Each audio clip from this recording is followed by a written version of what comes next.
Понякога, без дори да го забележим, в сърцето ни се натрупва нещо тежко. Сякаш носим невидим камък, който променя походката и погледа ни към света. И само един истински акт на прошка може внезапно да разтвори тази тежест и да ни върне усещането за лекота, сякаш отново можем да дишаме дълбоко.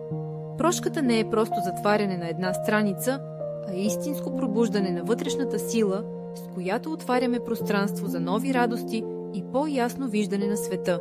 Вдъхновяващи истории и древни притчи ни напомнят, когато се освободим от старите обиди, разочарования и самосъжаление, ставаме по-нежни към себе си и към другия.